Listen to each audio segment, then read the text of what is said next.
On a chilling Halloween night, I was a curious 11 or 12-year-old, deep into my video game on the Nintendo Switch with headphones plugged in. The clock had struck midnight when I decided to quench my thirst by grabbing some water from the outdoor fridge in the garage. What's essential to mention is that my parents had their friends staying in a trailer parked outside. To ensure easy access to the garage, the door remained unlocked just in case they needed something in the middle of the night. As I stepped out of my room, headphones still firmly in place, I had my gaming console in hand. But right before reaching the garage door, for some unexplained reason, I decided to switch it off and remove my headphones. It wasn't a typical action for someone my age. But little did I know it would be the decision that might have saved me that night. As I laid my hand on the garage door handle, my ears free of headphones, a deafening crash echoed from within the garage. A paralyzing chill swept over me, and it felt as if my entire body was composed of static. I didn't freeze, though. Instead, I calmly checked the door handle by turning it slowly, avoiding any unnecessary noise. And to my dismay, it was unlocked. In a split second, I locked it firmly. However, as I did so, the door handle started to turn, rattling rapidly 4 times, as if someone was desperately trying to get inside. My heart raced, and I bolted to my parents' room, rapping on their door with all the urgency I could muster. Their sleepy voices muffled by the door. They inquired what was wrong. "Please tell me one of you is outside in the garage," I pleaded. My dad's reply sent shivers down my spine as he said no. After recounting the harrowing encounter, my dad tried to reassure me, suggesting it was probably their friends attempting to enter. He advised me to unlock the door, and I, believing him, cautiously ventured outside, clutching a kitchen knife, courtesy of my fascination with horror stories. The next morning, my parents decided to double-check with their friends about the incident. To our astonishment, not only had they heard a stumbling noise outside their trailer, but they also distinctly remembered hearing a whispered expletive. To add to the eerie revelations, none of them had left the trailer that night. It became apparent that my swift reaction had not only stopped a potential intruder, but had also sent them scurrying away. As a result of that spine-tingling Halloween night, the door remained securely locked at all times during the dark hours, a chilling reminder of the malevolent presence that once lurked just beyond it. Welcome, brave souls, to Survival Horror Ambience. Prepare to journey into the realm of the unknown where chilling tales and spine-tingling mysteries await. We invite you to step into the shadows, where fear and suspense reign supreme. A tale unfurled that could have emerged from the twisted imagination of Stephen King himself. I was a child of 7, nestled within the confines of our 2-story box house, a setting ripe for the bizarre events that were to transpire. Accompanying me were my 2 older sisters, aged 8 and 11, along with a pair of cousins, each at the tender age of 7 or 8. A quintet of young souls, all girls, left to their own devices in that creaking abode. It was the solemn duty of my eldest sister to watch over us 4 younger ones. To paint a vivid picture of the scene, one must envision our house, a mundane structure with a flat roof and a similarly styled small porch projecting from the front. This seemingly ordinary backdrop would soon become the stage for an unnerving drama.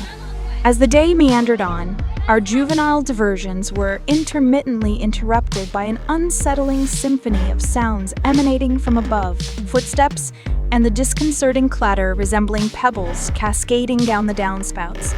The rationale of youth led us to attribute these dissonances to harmless creatures, perhaps squirrels or their ilk. But persistence fostered suspicion, and soon my elder sister conjectured a chilling notion. What if someone had scaled the massive tree adjacent to our dwelling, creeping onto the roof? Fear bubbled within our collective hearts, for we were aware of a point of entry on that rooftop accessible via a bedroom we shared. Unease now gripped us like a vice. To ascertain the truth, my elder sister instructed our cousins and one of my sisters to make a treacherous journey across an empty gravel expanse to the nearby corner store. The mission: mission: peer upward on their return and confirm or dispel our mounting dread. And so, these intrepid young souls, scarcely past their 8th year, embarked on their mission. Midway through the barren lot, their curiosity impelled them to cast their gaze skyward. The sight that met their eyes was straight out of an 80s horror flick, akin to Johnny Depp's demeanor in A Nightmare on Elm Street, a man clad in an audaciously cropped football jersey, an embodiment of retro eccentricity, hunkered down on our very roof. A tumultuous eruption of panic carried them back to our sanctuary, where, breathless and terrified, they relayed the bizarre apparition. In a state of near hysteria, my elder sister sought solace in our neighbor's deck, hoping to gain a vantage point from which to corroborate or discredit this macabre account. Alas, the rooftop's configuration thwarted her efforts, obscuring any sign of the unwelcome visitor. Summoning law enforcement was the next logical step. Temporal distortion seemed to take hold as the minutes stretched on, transforming into an agonizing eternity before the police arrived. Their entrance was marked by a palpable skepticism, dismissing our claims as mere childish fantasies crafted for attention. One officer embarked on a reconnaissance mission, driving to a vantage point uphill, a block away. Alas, the peculiar geometry of the rooftop denied any line of sight to a prone figure. And so, the onus was shifted back to us, 5 young souls, trembling and tearful, beseeched to search every nook and cranny of our own home. The specter of that potential intruder loomed large, his possible ingress haunting our every step. As if trapped in a living nightmare, we embarked on this terrifying mission. Our trembling hands and tear-filled eyes cast over corners and closets, but how keen can the vision of youth truly be? The officers departed without thorough investigation, leaving us alone in a house now infused with an unsettling dread. The unknown lingered. Was he lurking, concealed within, or had he vanished into the night? Hours elapsed before my mother finally returned, her presence a balm to our frayed nerves. We recounted the nightmarish sequence, only to be met by reassurances that the rooftop access was secured by a lock, an assertion confirmed by her subsequent investigation. The exterior, however, bore the damning evidence of our veracity. Footprints marred the earth, testimony to the man's descent from our rooftop sanctuary down the porch and into the flower beds below. My mother, a tempest of rage and disbelief, stormed to the local police station the following day. Each of us was subjected to interrogation. The consistency of our testimonies a testament to the truth of our words. The brass, however, remained unmoved, their skepticism unyielding in the face of innocence. The identity of that mysterious intruder, his purpose, and his knowledge of our juvenile isolation remained forever locked in the enigmatic folds of the 80s night. And thus, like a tale spun from the masterful pen of Stephen King, our narrative ended in unsettling uncertainty, the rooftops and shadows forever holding their secrets.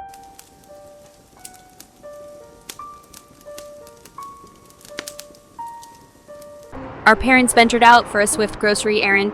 As the familiar hum of the car faded down the driveway, a text from my mother chimed in, bearing an unsettling message. The contents painted a strange portrait of our elderly neighbor, perched on his driveway as if in vigilant observation of the neighborhood. My heart raced as her words instructed me to secure the front door, an injunction I adhered to without hesitation. Accompanying this act, I discreetly pocketed a pocket knife for added reassurance. In the dimly lit living room, my sister and I sought refuge, engrossed in a television show. Yet the serenity was shattered by an unexpected knock on the door. Instinct propelled me to act swiftly. I herded my sister into the basement, urging her to remain there while I dealt with the enigmatic visitor. With an interior door equipped with a window, I strained to discern the figure on the other side.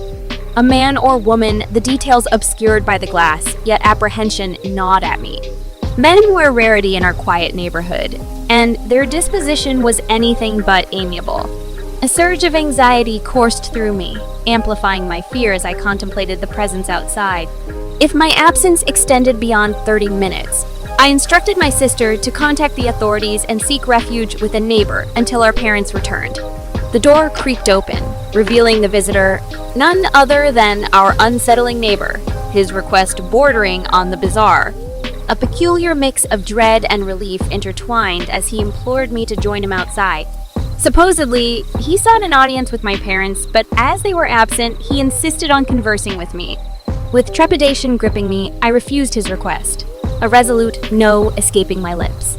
His insistence persisted, urging me to accompany him at that very moment.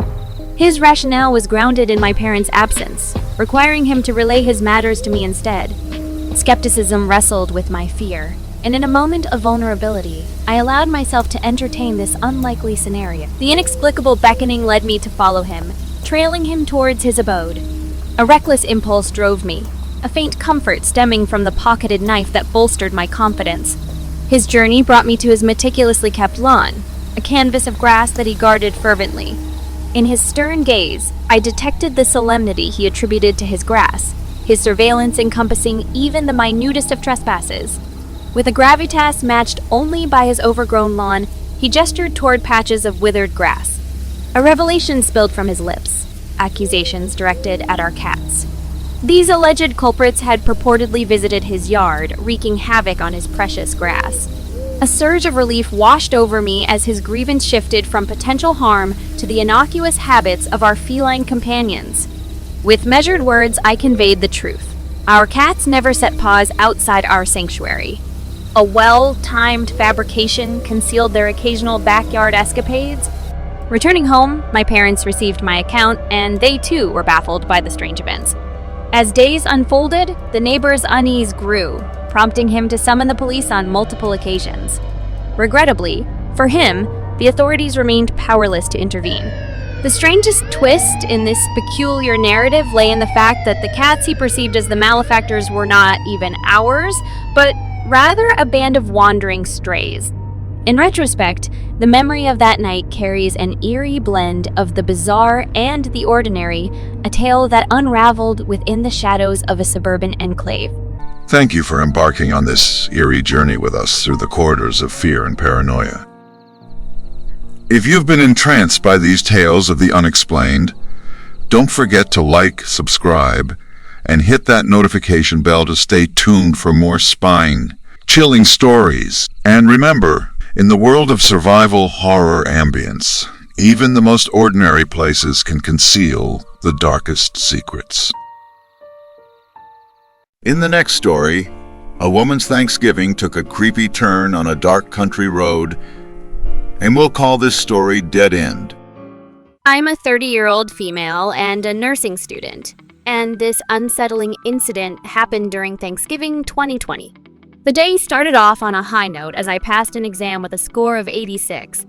I then spent pre-Thanksgiving with my boyfriend and his family. However, my boyfriend had to leave for a Cal Fire base on the night before Thanksgiving, so I spent that evening at my brother's house. I decided to head home around 8 p.m. I was tired but felt a surge of energy, perhaps due to my somewhat manic mental state. In this state, I decided to surprise my sister with a gift for her and her kids, as she hadn't responded to my messages. I made my way to her house, and the day turned out to be filled with fun, food, drinks, and dancing.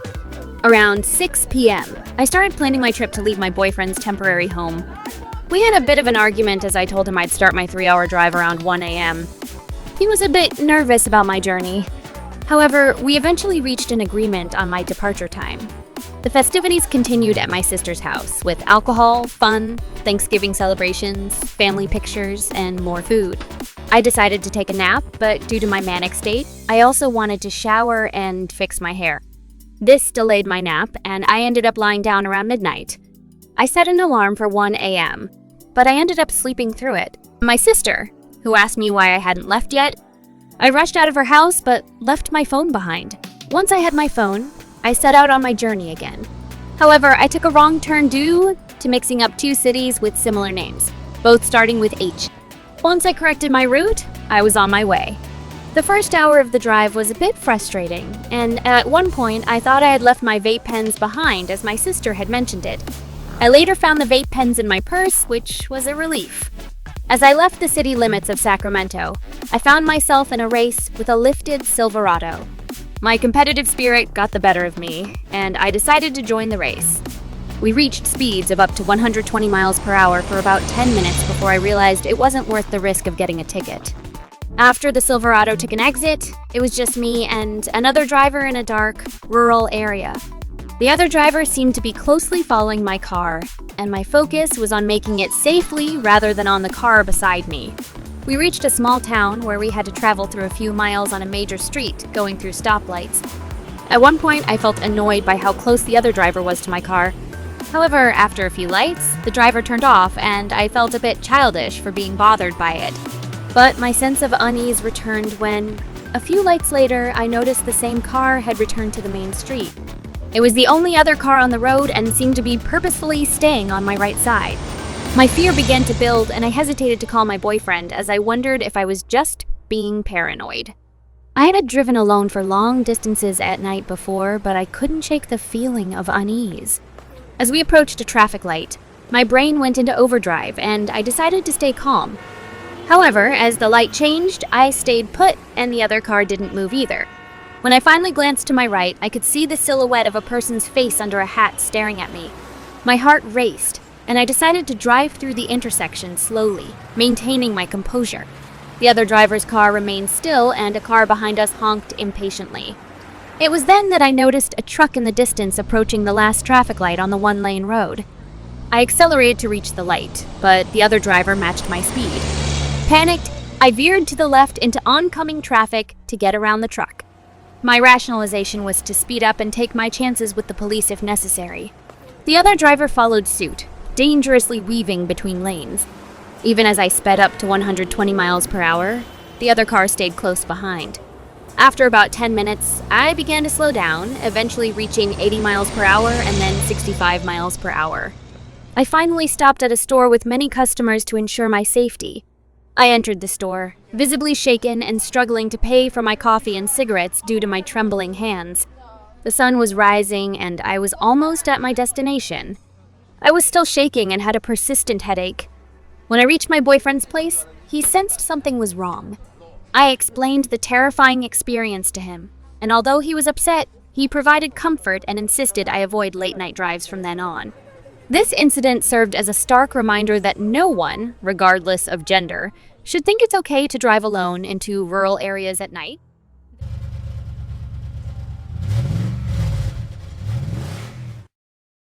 Halloween night had finally arrived and the air was electric with anticipation.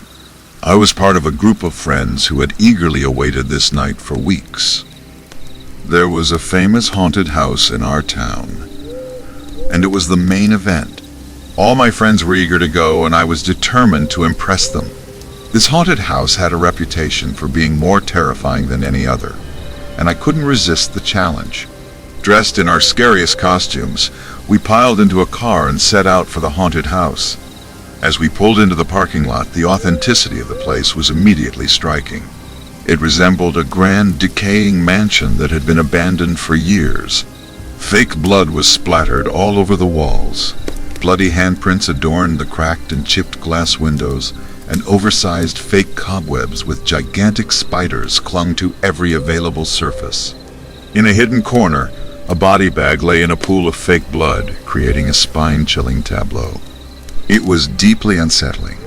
"Wow, they've really outdone themselves," one of my friends remarked, their voice a mix of excitement and nervousness. We approached the entrance, and it was evident that the creators had spared no expense in creating a terrifying atmosphere. Fake severed bodies were strewn about, surrounded by ominous props such as bloodied weapons, axes, enormous knives, and chainsaws, all adorned with bits of fake guts. A fog machine filled the air with a thick white mist, which clung to our costumes. Overhead, strobe lights flickered, casting eerie shadows and adding to the sense of foreboding. As we ventured deeper into the haunted house, we encountered a series of terrifying scenes. In the dining room, zombie animatronics sat at a table. Their gauntlets filled with blood and organs spread across the plates. A dismembered man animatronic sprawled across the center of the table, its expression one of sheer horror with wide, screaming eyes. Despite my best efforts to appear brave in front of my friends, I couldn't help but feel genuinely spooked by the gruesome sights. Our journey through the haunted house continued, and we soon found ourselves in a section filled with scare actors dressed as infamous serial killers. Among them was an actor dressed as Michael Myers, standing in a dark hallway, partially concealed by the wall, clutching a hyper-realistic, bloody machete. His mask was unsettlingly accurate, and his menacing presence made my heart skip a beat. I was the first to spot him and brought him to my friend's attention, resulting in playful screams and nervous laughter. "Dude, that's creepy as hell," one of my friends said, staring at the Michael Myers actor. "I can't believe how real that machete looks." "Yeah, it's like he stepped right out of the movie," another friend added, still eyeing the sinister figure. We laughed off our unease, but the actor's realistic portrayal left an indelible mark on our psyches. Hours passed as we navigated the labyrinthine haunted house, but eventually, the thrills began to wane. It was time to call it a night. We made our way back to my house to relax and wind down. Inside the cozy confines of my home, we settled into our favorite group activity, attempting to shake off the lingering unease from the haunted house. "I swear, that Michael Myers guy gave me the creeps," one of my friends confessed. "I know what you mean," I replied.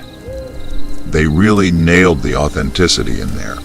As the evening wore on, my friends decided it was time to head home. I bid them farewell, and one by one they left my house until I was alone. I retreated to my room, wanting to relax until I fell asleep. I put on some YouTube videos, the soft glow of the screen filling the room, and soon I began to nod off. But just as I was drifting into slumber, the sound of shattering glass jolted me awake. Panic and confusion washed over me as I shot up in bed. It took a moment for the reality of the situation to sink in. The shattering glass was real. I always kept a baseball bat within reach just in case.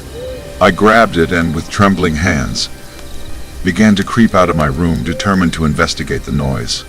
In the living room, I discovered a large glass window shattered, with shards of broken glass glistening like malevolent diamonds on the floor. It was a warm, breezy night, ruling out the possibility of an accidental breakage. Fear gripped me as the realization hit. Someone was in my house. I tightened my grip on the bat, my breath coming in heavy, uneven gasps. My heart raced as I heard faint but unmistakable thuds coming from my bedroom. Whoever it was, they were looking for me, and a gut feeling told me their intentions weren't benign. The heavy footsteps grew closer, and I found myself frozen in fear, unable to do anything but stand there, trembling with terror.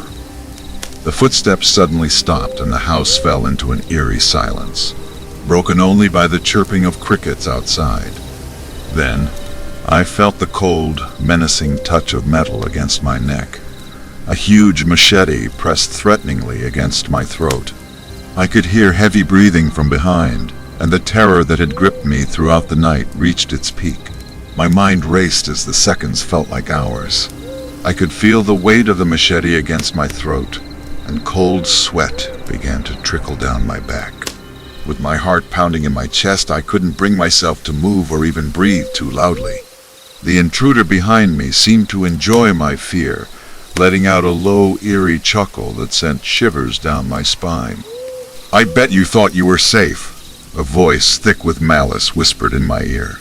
My mind scrambled for a response, for some way to escape this nightmare. "What do you want?" I stammered, my voice trembling. The machete pressed harder against my throat in response, causing me to wince. "That's not important right now. What's important is what you're going to do for me." Fear coursed through my veins, but I managed to croak, "What do you mean?"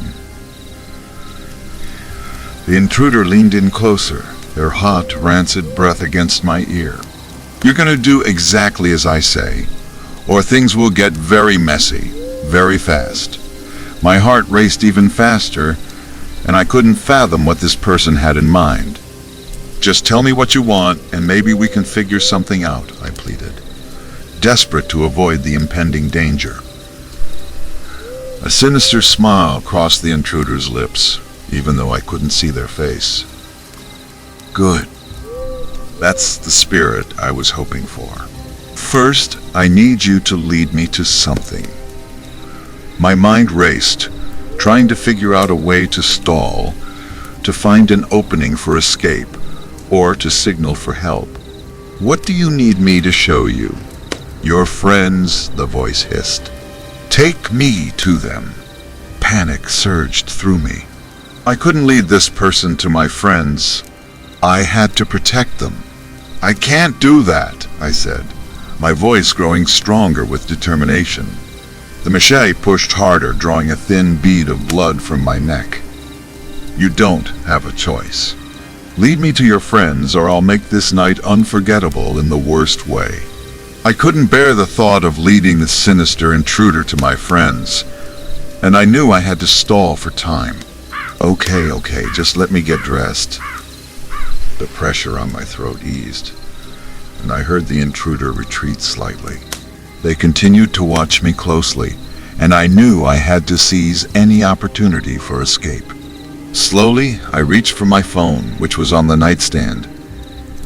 As I pretended to fumble with my clothes, I discreetly sent a text to one of my friends, alerting them to the danger in my house. I had to hope they'd get the message in time. The intruder seemed to buy my act, and I could sense their impatience. Hurry up. We don't have all night. I nodded, quickly texting another friend, then a third, doing my best to convey the urgency without raising suspicion. I'm almost ready, I said, forcing myself to move toward the closet to grab some clothes. The voice grew more agitated. Hurry, or I'll make your little friend suffer. I knew my time was running out, and I had to make a split.